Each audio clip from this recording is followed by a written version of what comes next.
We're preparing something. Donc, nous sommes en avril. Donc, on continue mes messages qui donnent les mots de tête. Les messages qui donnent les mots de tête. On va continuer aujourd'hui. On espère que ça va aller pour tous. Bon, on a vu qu'il n'y a pas de courant. On a 3 petites thématiques à voir qui vont prendre une demi-heure chacune. Et en préparation à la conférence qu'on aura la semaine prochaine. Parce que je dis encore, en prélude, pour ceux qui, pour les nouvelles têtes, on voit les nouvelles têtes aujourd'hui, et les retardataires, les anciennes têtes, qu'on prépare une conférence la semaine prochaine, et que notre devoir est assez complexe. Donc, on y va. La première thématique, on va aller vite, hein, parce que je veux absolument faire 30 minutes pour chacune d'entre elles. Comme je dis, on prépare une conférence pour moi très très importante qui va tout dans le sens du devoir, mon devoir. Peut-être le vôtre aussi, par ricochet. Right? Et malheureusement, nous sommes frappés par Eneo. Il devait être frappé par nous. Mais bon, on va aller. On va parler de la légitimité des rois. Et ce que je veux introduire aujourd'hui va servir à ceux qui vont participer à la conférence. Parce que la conférence sera compliquée. Mais pas pour vous, parce que vous êtes déjà les wise men, les wise lady. Mais ça sera compliqué pour ceux qui écoutent la première fois. Et moi, j'essaie à mon niveau de rendre ce que je dis compréhensible. Voilà pourquoi à la fin, on prend toutes les questions et les réponses pour que ça puisse être mieux compris. La légitimité des rois. Ok? La légitimité des rois. Alors, si on prend ce sujet qui fait partie de la conférence dont on va illustrer la semaine prochaine, le 13, c'est pour que le service puisse comprendre quelque chose de primordial, impératif. Il y a 4 points à souligner. Je souligne ces 4 points aujourd'hui pour que ceux qui viendront la semaine prochaine et ceux qui garderont aussi ces 4 notions vont pouvoir avoir une meilleure aperçu des choses. Pourquoi je le dis en introduction? Nous sommes des êtres émotionnels. Et que on sait s'attribuer les émotions. On s'en fout de l'histoire autour. C'est-à-dire, par exemple, nous en tant que néo-catholiques camerounais, on s'est attribué la figure de Marie, de Jésus. On ne veut pas savoir si c'est vrai ou c'est faux. Historiquement ou pas. On s'attribue cette figure. Donc, je vais essayer de décomplexer cela pour que le serviteur, parce que les croyants, ils ont le droit à croire en ce qu'ils veulent croire. Moi, je le dis, chacun croit en ce qu'il veut croire. Donc, la légitimité des rois ici est importante. Qu'est-ce qui légitimise un roi? On commence par là. Ce qui donne la légitimité à un roi, c'est une divinité. D'abord, ce qui rend un roi légitime, dans les 4 coins du monde, dans ton village, ce qui rend un roi légitime, c'est la puissance de ton village qui lui donne le pouvoir. Ok? Ce qui rend un roi légitime en Afrique, c'est la puissance de tutelle. Point. C'est pas un débat, c'est un fait. Mais moi, je veux qu'on puisse voyager dans le temps et que mes collègues, en écoutant cette introduction à la conférence, puissent comprendre la légitimation du roi. Alors, je reste toujours sur la Mésopotamie. Parce que la Bible n'est pas tombée du ciel. La Bible, il n'y a aucune chose qui soit révélée dans la Bible. Tout ce qui est dans la Bible vient d'un contexte géopolitique, géospirituel à Mésopotamie. Mais il faut qu'on comprenne la Mésopotamie dans dans la légitimation des rois. Donc, on va donc repartir à une période très importante que je prendrai juste une petite parcelle parce que je ne veux pas être très long de peur de faire dormir encore des personnes. Ici, on appelle roi en acadien Saru. Saru, ou comme aujourd'hui les Russes appellent Tsar. Mais le mot Saru veut dire roi. Donc dans toute la Mésopotamie, pas Melek. Le mot Melek ou Malik vient beaucoup de millénaires après, qui veut dire même gouverneur. Ou qui est attribué à une divinité qu'on appelle Molek. Je reviendrai dessus tout à l'heure. Ça c'est pour les puristes. Hein. On connaît que c'est peu technique, mais vous êtes déjà prêts. Donc, ce qu'il faut noter ici, c'est le fait que quand on parle de Saru, Saru Ma'at Akkad ou Saru Ma'at Assur, ça veut dire le roi d'une terre. Alors, chaque roi, naturellement, est le protecteur, le gouverneur, le dirigeant d'une partie territoriale. C'est-à-dire qu'aujourd'hui, que ce soit dans ton village, que ce soit au Cameroun, celui qui est président ou leader est le dirigeant géopolitique législatif de cette parcelle de terre. Donc pour comprendre la légitimation des rois, il faut qu'on prenne 4 points.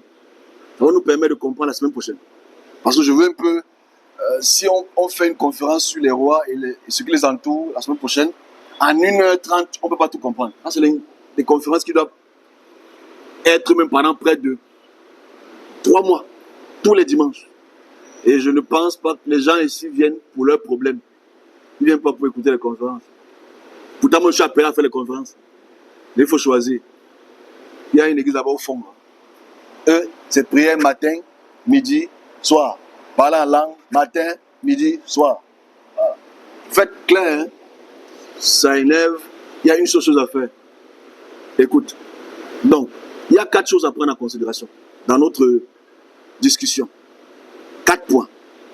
Premier point, les théonymes. Je vais définir. Deuxième point, les toponymes. Je vais définir. Troisième point, les anthroponymes. Je vais définir. Et quatrième point, les hydronymes, qui ne sont pas très importants pour notre définition. Si je prends ces 4 points, c'est parce qu'on doit essayer de faire un rapport historique avec ces 4 points sur la légitimation d'un roi. Et je vais lire les textes, quelques textes, pour que nous puissions nous comprendre. Alors, un roi s'appelle Saru, et un roi domine sur une terre, mais le roi ne peut pas être roi sans que la divinité ne puisse lui donner l'onction de roi sur une terre spécifique. Donc voilà pourquoi on a pris ces 4 points. Les théonymes. Théos veut dire Dieu. Non. Théos veut dire divinité.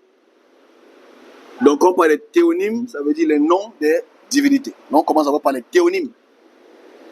Quand on parle des anthroponymes, anthropos veut dire homme. Ça veut dire les noms des hommes.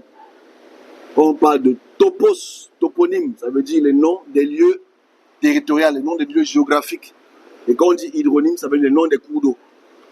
On va se comprendre plus tard sur ces 4 points qui vont nous permettre de mieux saisir les rois et ceux qui les entourent.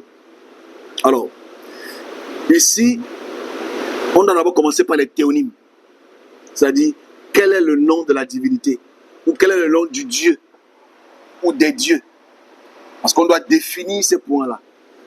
La tristesse émotionnelle pour laquelle nous, en tant qu'humains, nous sommes, c'est que quand tu nais dans un contexte historique, tu adoptes le théonyme. Tu t'en fous de son origine. Donc allons-y en Mésopotamie. Je vais prendre des textes que je vais lire, des textes sargonides. Je préfère prendre Sargon. Ok? Que je vais lire calmement, je vais mettre à côté ici. Je vais afficher pour que les gens qui m'écoutent vont aussi pouvoir lire. Donc, ce qu'il faut considérer ici, c'est le fait que dans chaque territoire, il y a un Dieu. Parce que chaque divinité est propriétaire d'un territoire. On va lire le texte, très intéressant. Chaque divinité est propriétaire d'un territoire. Et la divinité qui est propriétaire exclusif d'un territoire et pas d'un autre décide d'avoir son vicaire. Et son vicaire s'appelle un sarou, un roi.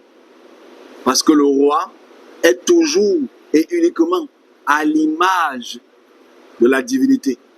C'est important de voir le lien entre la divinité et le roi. Il n'y a pas de roi sans divinité. Il n'y a pas de divinité sans roi. Il n'y a pas Paul Biya sans les puissants du village. Ça n'existe pas. Je fais un lien rapide. Ok. Donc ici, on va remonter il y a 4500 ans pour essayer de lire un texte très important qui définisse les théonymes. Ensuite, on va lire des textes il y a 4500 ans qui définissent les rois. Ensuite, on va lire des textes il y a 4500 ans qui définissent la communication des rois, pour lesquels on va voir ces 4 points. Théonyme, anthroponyme, toponyme et hydronyme. Pourquoi je prends ça? On va dire, mais quel est le rapport avec la... Tu vas me comprendre quand tu vas écouter. Very important. Surtout pour les néo-catholiques serviteurs. Bon, je commence par les théonymes. Je vais lire 4 textes rapides. Vous allez m'excuser, je vais être rapide. Je ne vais pas prendre trop de temps. Ensuite, on va aller à la légitimation. Je commence. Ça, c'est un texte sargonide. Parce qu'en fait, ici, quand je parle de Sarou, Kin, Maat, Akkad, ça veut dire le roi de la terre d'Akkad. En fait, le mot Sarou a été transformé à Sargon. Parce que le mot Sarou ou Saroukin veut dire le fils légitime, ou le roi légitime, ou le roi juste, etc. Alors, Sargon est l'un des rois mythiques les plus importants d'Akkad. Alors, Akkad, c'est dans la région du nord-est de la Syrie, qui borde le fleuve hydronyme Euphrate. Donc, quand vous allez à la Bible, vous voyez Euphrate, beaucoup Euphrate, Tigre Euphrate, qui borde le fleuve Euphrate. Ici, c'est important de comprendre progressivement mon approche historique. Donc ici, quand on parle de Saroukin, Maat, Akkad, ça veut dire le roi légitime d'Akkad. Et le roi légitime d'Akkad est un conquérant. On va lire ces textes de conquête. On va mettre l'histoire en parallèle. Est-ce qu'il a vraiment conquis ou est-ce qu'il n'a pas vraiment conquis? Est-ce que la divinité lui a donné le pouvoir? Est-ce que la divinité lui a donné le pouvoir? C'est la relation là que j'essaie d'établir. On va voir le lien tout à l'heure. Alors, ici, en termes de théonyme ou théonymie, en sumer, qui a un langage cunéiforme, dont je fais allusion tout le temps, qu'il faudrait que les serviteurs puissent s'abreuver. Et on a même à une ère numérique aujourd'hui, pour lesquels l'IA traduit les textes acadiens maintenant. Donc on n'a même plus besoin des azérologues aujourd'hui. Donc je peux traduire un texte acadien avec l'IA. L'IA Gemini de Google traduit les cunéiformes. Ça scanne un texte cunéiforme, ça traduit le texte. Les gens ont passé près de 150 ans à traduire les textes. L'IA passe 2 minutes. Donc on ne peut plus dire que les serviteurs doivent être paresseux. C'est impossible. J'ai traduit moi une tablette hier, avant-hier, avec l'IA. 2 minutes. Ce que les gens prennent des années pour traduire. C'est grave quand même. Il faut qu'on évolue. Donc on continue. Donc ici, le théonyme ou la théonymie en sumer et en acadien, la divinité suprême ou très haute, vous la connaissez, mais je rappelle tout ça, elle s'appelle Enlil.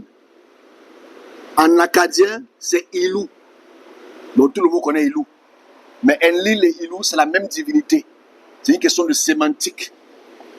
Donc la divinité suprême, il y a 5000 ans, il y a 4500 ans, jusqu'à aujourd'hui, j'insiste, c'est la divinité qu'on appelle Ilou ou Enlil. Je mets son image à côté. Bon, ceux qui vont revoir la vidéo après. Alors, j'explique donc comment, et voilà pourquoi je disais la semaine passée, le service ne s'exprime pas comme ça. Vous allez maintenant comprendre. Ceux qui sont beaucoup m'écouter la semaine passée. Enlil, ou Elou, roi de tous les pays. Donc ici, Elum ou Enlil se présente à Sargon en tant que roi de tous les pays. Mais si toi tu penses que c'est tous les pays du monde, c'est là où tu te trompes. Parce qu'ici, la toponymie entre en jeu. Parce que voilà pourquoi j'ai pris les 4 points. On est ensemble, non? J'ai pris les toponymes. Il parle de quel pays?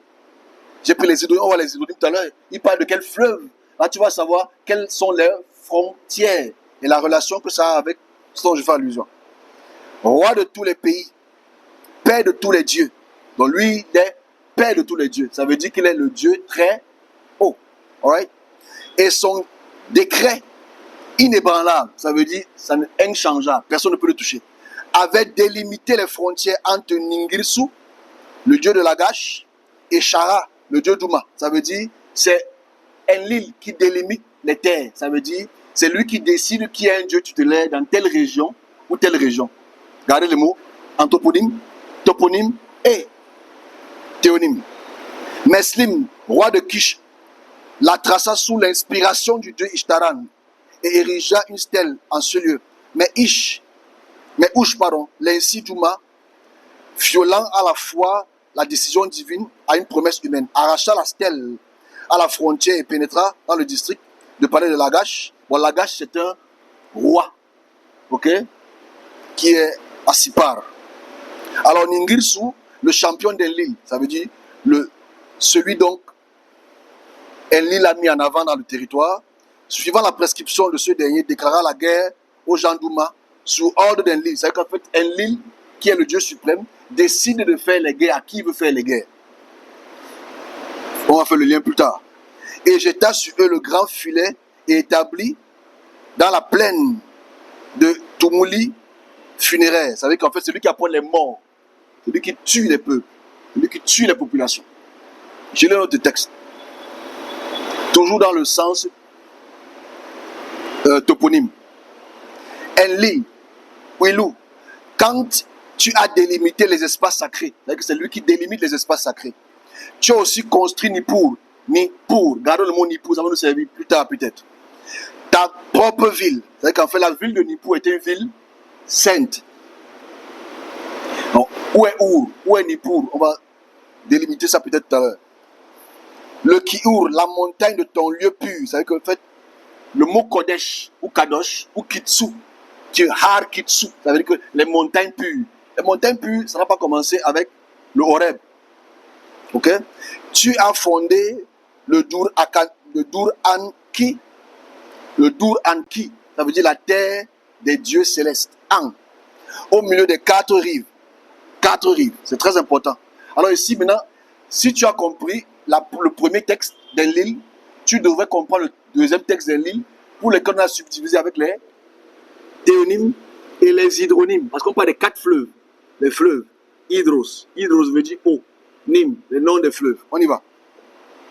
Son sol, les 4 rives de la terre. Tu réalises que eux, pour les Sumériens, toute la terre, parce qu'ils ne connaissaient pas encore toute la superficie de la terre. Ok? Pour eux, toute la terre, ce n'était que la Mésopotamie.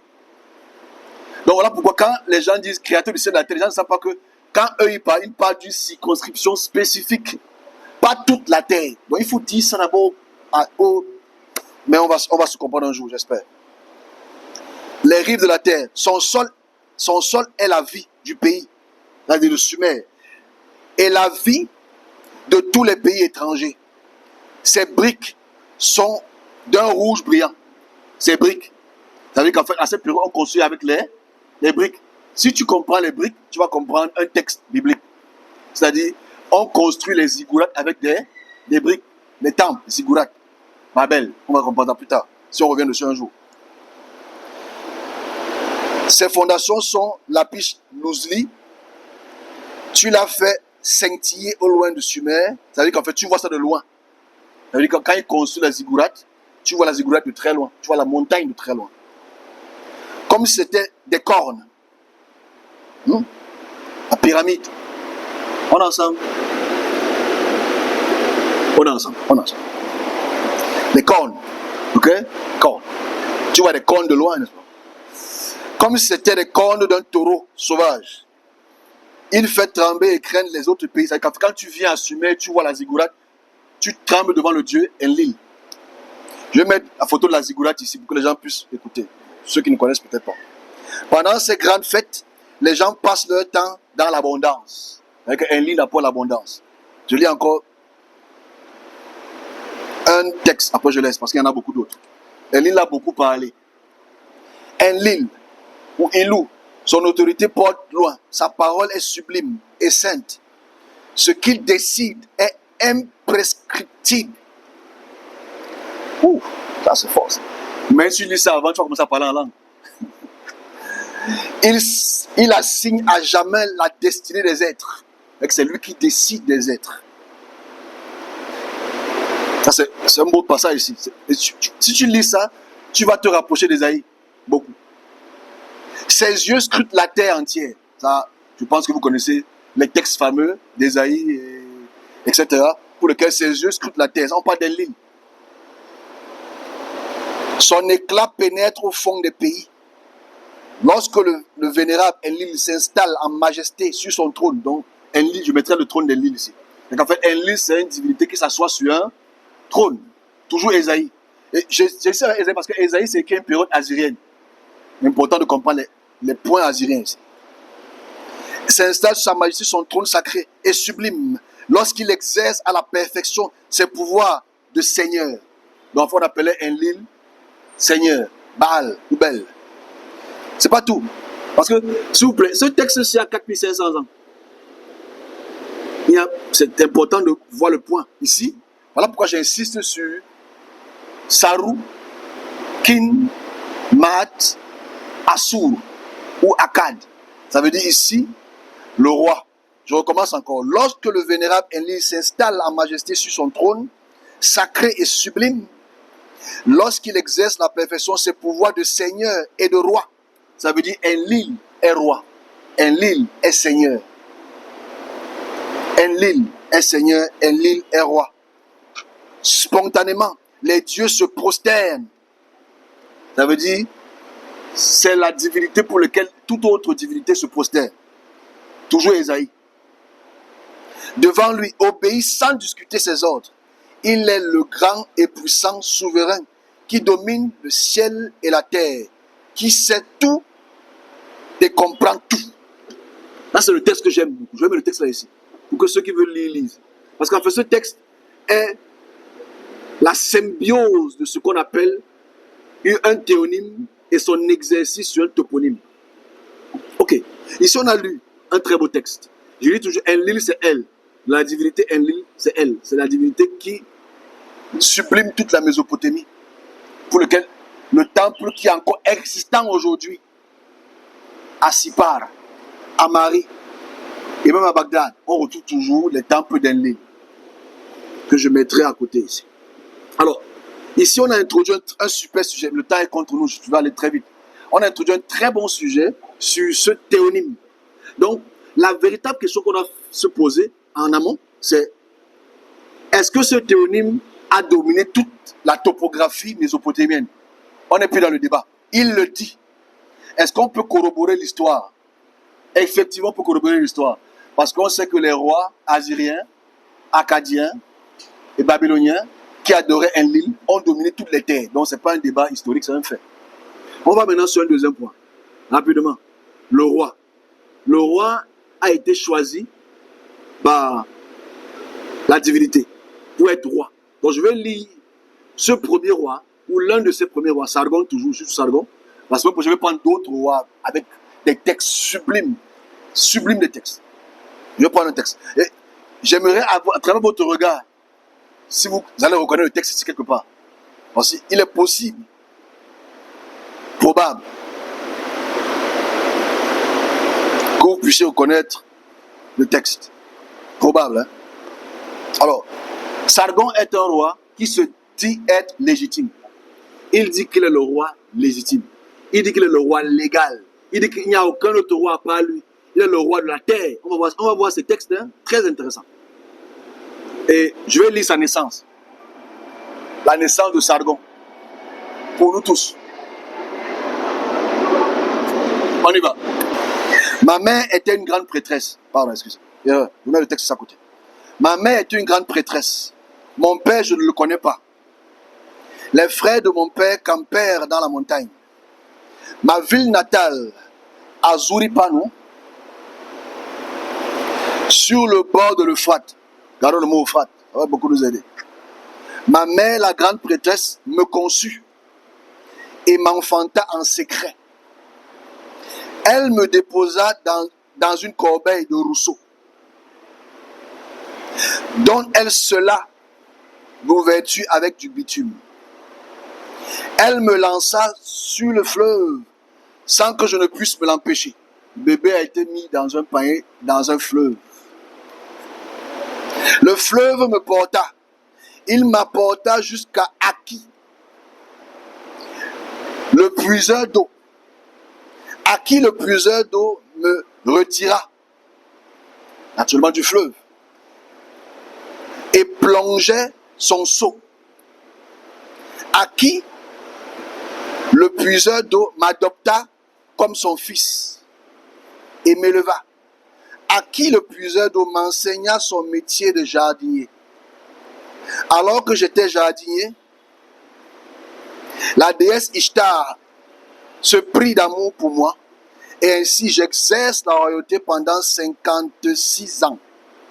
Alors c'est important de comprendre ici comment Sargon a été retrouvé dans un cours d'eau par le roi. Aki, c'est le roi. Et Aki l'a fait grandir auprès de lui. Il est devenu le roi légitime. Voilà pourquoi on l'appelle Sargon. Tu peux faire le lien rapide avec cette histoire-ci, qui est une histoire dans chaque endroit où tu es entré dans les régions de domination de Sargon, tu vois son histoire à l'entrée. Donc, on ne peut pas dire qu'on ne connaît pas cette histoire. Cette histoire est automatiquement liée, parallèle à ce qu'on appelle Moïse. C'est une histoire copiée-collée de Moïse. Cache, ok? C'est important de comprendre d'où vient certains textes. Ok, je vais lire ce que Sargon est, rapidement. Ensuite, on a fini. Après, je fais un lien rapide parce que je prépare la semaine prochaine pour une très belle conférence. Une très belle conférence. Franchement, je vais expliquer pourquoi je fais ce lien-ci. Sargon, roi d'Akkad, le préposé d'Inanna, le roi de Cush, le Ouin d'Anou. Je m'arrête là. Je vais recommencer. Quand tu entres dans le temple, je vais mettre ça à côté, dans tous les temples pour lesquels Sargon et même ses fils, jusqu'à la période d'Ashurbanipal, au 7e siècle, tu vois cette stèle qui est là. Il dit qu'il est Sargon, le roi d'Akkad. Le proposé. Voilà pourquoi il dit, pour que tu sois un roi, il faudrait qu'une divinité te mette en avant. Inanna, c'est la divinité féminine, c'est Ishtar aussi. La divinité lunaire. Le roi de Kish, loin d'Anou. Anou, c'est la divinité du ciel. Alors le mot oin ici, c'est très important. La semaine prochaine, quand on va faire l'onction, vous allez réaliser une très belle chose. Mes collègues, on va me taper sur moi. Je pense qu'on va me tuer. Je risque de mourir avant le temps. Mais c'est faux, je ne peux pas mourir avant le temps. Parce qu'en fait, quand tu prends le descendant toponymique de Sargon, c'est-à-dire ceux qui ont conquis les terres sargonides au XVIIe siècle, tu réalises que l'onction sur le roi est très importante. C'est-à-dire, il faut que le grand prêtre prenne l'huile et verse sur la tête du roi pour qu'il puisse être déterminé à être le roi d'un peuple. Je veux que les gens comprennent. C'est qu'avant le royaume d'Israël, prendre l'huile d'olive, pas l'huile rouge, était commun pour oindre un roi. Dans l'onction d'un roi, on doit absolument, je parlais de ça tout à l'heure, on doit absolument comprendre d'où viennent les concepts d'onction des rois. Aujourd'hui, nous sommes les rois et les reines, apparemment. Et nous sommes oints. On ne sait pas d'où vient le mot onction. Parce que onction veut dire huile, oindre. Donc, le but ici, c'est que quand on oint un roi, comme il dit ici, il est oint d'Anou. C'est-à-dire que c'est la divinité Anou à travers un prêtre qui a pris l'huile et versé sur sa tête. Comme on fait encore à l'église aujourd'hui. Je ne sais pas si les gens comprennent. Mais ça ne sert à rien. Parce que ce que je dis, c'est le raffia. Le roi du pays le vicaire d'Enlil, ça veut dire qu'en fait c'est le représentant d'Enlil. Il le dit ouvertement. Pour que tu le respectes, il faut que tu saches que c'est Enlil, Ilou, qui l'envoie. Vainquit la ville d'Uruk. Uruk, gardons le mot Uruk. On va peut-être faire un lien tout à l'heure rapide. Et détruisit son rempart. Il défit Uruk dans une bataille et fit prisonnier Lugal. Lugal aussi, façon de dire roi. Le roi d'Uruk, au cours de la bataille, il l'amena dans un carcan à la porte de l'église, le temple. Là, c'est un texte, je lis le dernier, après on a fini. Après, je vais expliquer pourquoi je prends ces liens-ci. Toujours Sargon, roi de Kish, gagna 34 batailles. Il détruisit les remparts jusqu'au bord de la mer. Il amarra au quai d'Akkad les bateaux de Meluha et les bateaux de Magan, les bateaux de Dilum. Sargon, roi, se prosterne devant la divinité Dagan, ou devant Dagan.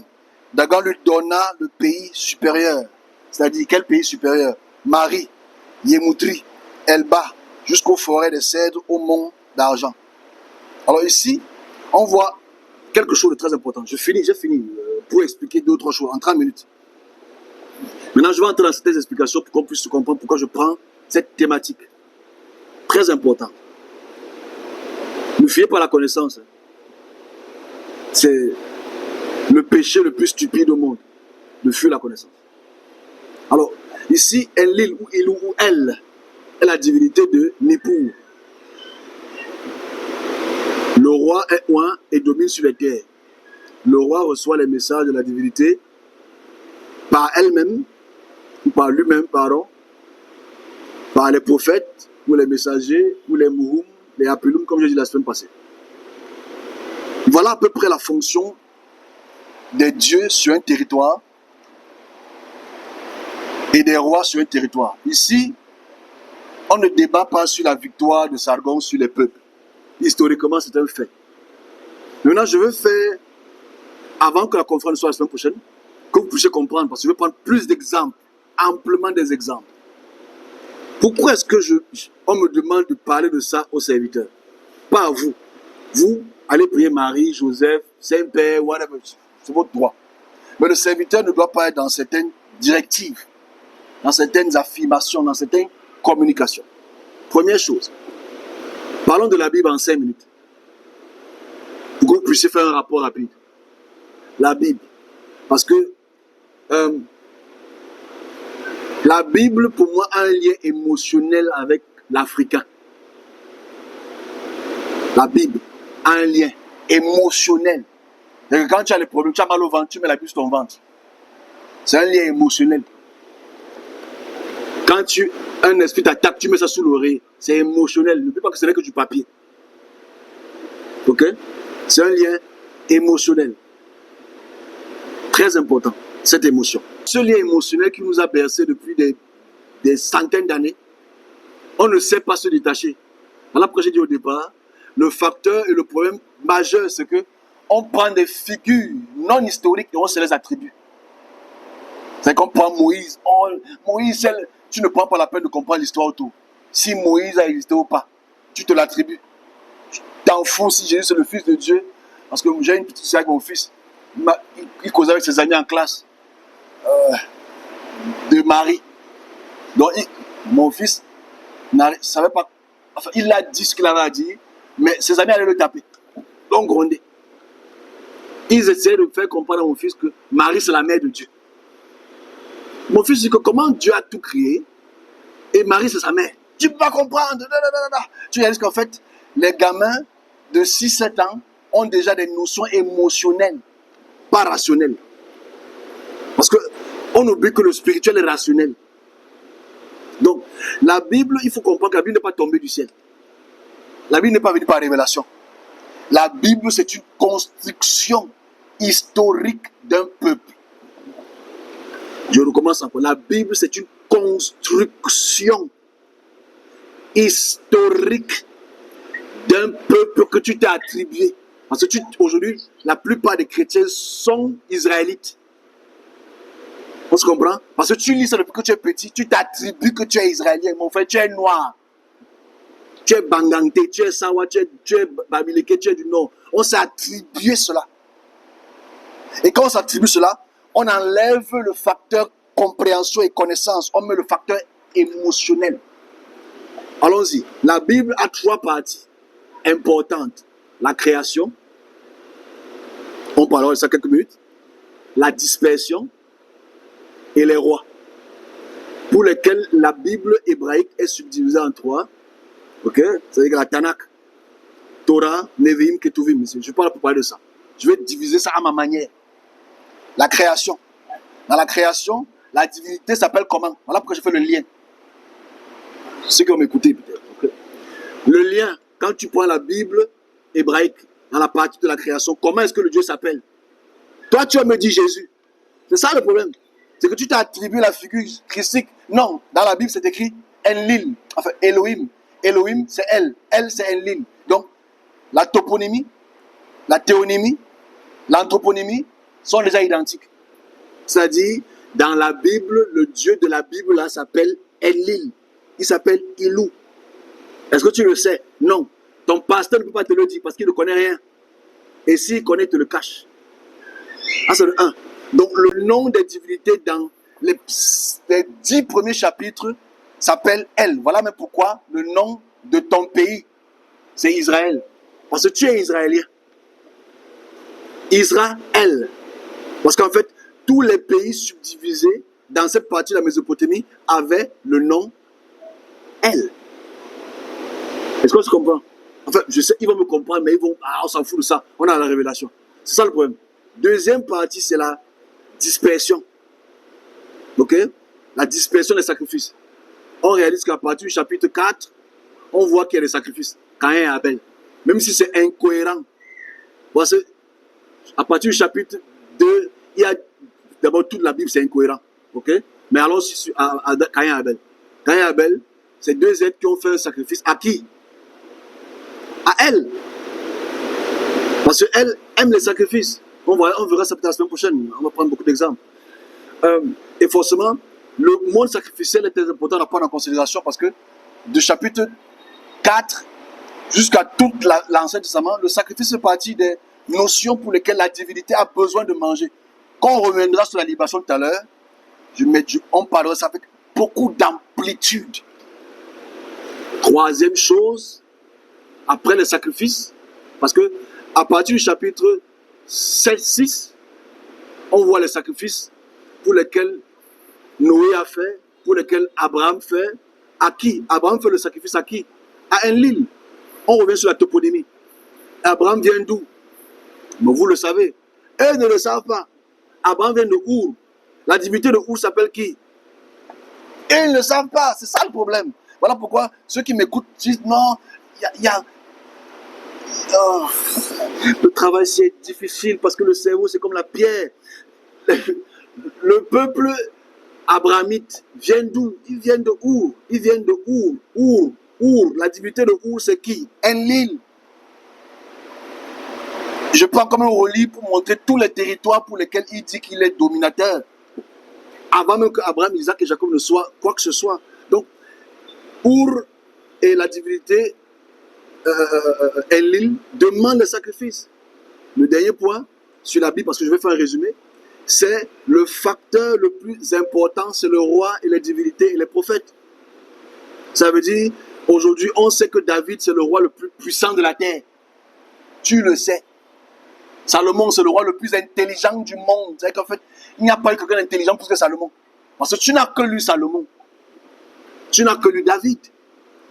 Mais la vraie, non, mais c'est ça le problème. Depuis que tu es né, tu ouvres ta Bible. On t'a demandé de lire ça matin, midi et soir. On t'a interdit de lire autre livre. C'est ça le problème. Si tu aurais lu autre livre, tu vas savoir que à la période de Saoul, parce que le peuple israélite, comme je le dis, toujours, la tête de Menrepta nous aide à comprendre que c'est un petit peuple qui ne dépassait même pas 2000 habitants. C'est un petit peu. Un tout petit peu. Et ce qu'il faut comprendre, my friends, c'est que quand Saoul est roi d'Israël, quelle est la divinité? C'est elle. Mais son premier fils s'appelle comment? Qui peut me donner le nom du fils de Saoul? Il s'appelle Ishbaal. C'est les Mésorètes qui ont changé ça au 9e, c'est à Ishbosheth. À la base, c'est Ishbaal. Ish, Baal veut dire l'homme de Baal. Baal, c'est qui? C'est pas le Baal que tu danses. Baal, c'est la divinité. C'est la divinité Baal. C'est-à-dire qu'en fait, même le fils de Saoul qui adorait elle avait son fils qui s'appelait Ishbaal. C'est important de comprendre ce qu'on appelle les anthroponymes qui sont des théophores. My friends. Donc, si on prend David, on prend Salomon, et on te parle de leur pouvoir, ils ont dominé quelle partie du monde? That's the question. Parce que pour Sargon, qui est 1200 ans avant David, je mets David entre guillemets, leur territoire existe encore. Leur temple existe encore. Même leur tablette existe encore. Je pose la question à tous mes collègues. Où est le temple de Salomon? Une pierre, pas deux. Juste une. Un caillou. Aucune, ça n'existe pas. Donc en fait ici, on réalise que le peuple Israël s'attribue un roi puissant, mais qui n'a jamais été puissant. Les prophètes parlent au nom de ce roi qui domine toute la terre, il ne domine pas toute la terre. Voilà pourquoi, si tu veux comprendre la Bible, il faut comprendre les peuples autour. Voilà pourquoi, je conclue, c'est très rapide. Les textes de la Bible qui sont écrits au 6e, 7e siècle avant notre ère sont puisés entièrement des textes assyriens. On a vu Moïse tout à l'heure. On a vu la naissance de Moïse. C'est identique à ceux de Sargon. Donc ici, j'essaie de faire le lien pour que mes collègues comprennent une chose. Que voici d'où viennent les concepts bibliques qui nous bercent émotionnellement. Comment sortir de là? C'est la question que je me pose depuis une semaine. J'ai reçu un message ce matin. Je suppose que c'est un lapsus cérébral de quelqu'un qui vient beaucoup ici depuis longtemps. Bon, elle est peut-être dans le besoin, je comprends aussi. Elle m'a dit au Seigneur ce matin de prier pour moi. J'ai dit, mais tu n'as rien compris en fait. Si tu es encore au niveau là, c'est que je pense que la plupart de vous venez ici pour vous asseoir et dormir sans vouloir comprendre. Et je pense qu'il faut qu'on puisse, si on est là pour comprendre, essayons de comprendre. Sinon, tout ce que je fais ici pour vous, bien sûr, est vide. En conclusion, il faut qu'on puisse apprendre, comme on va faire la semaine prochaine, pour ceux qui viendront, un rapprochement historique avec les peuples de Nippur, avec les peuples d'Akkad, avec les peuples d'Assur, avec les rois, avec leurs divinités, pour comprendre comment est-ce que nous, aujourd'hui, nous sommes dans cette communication.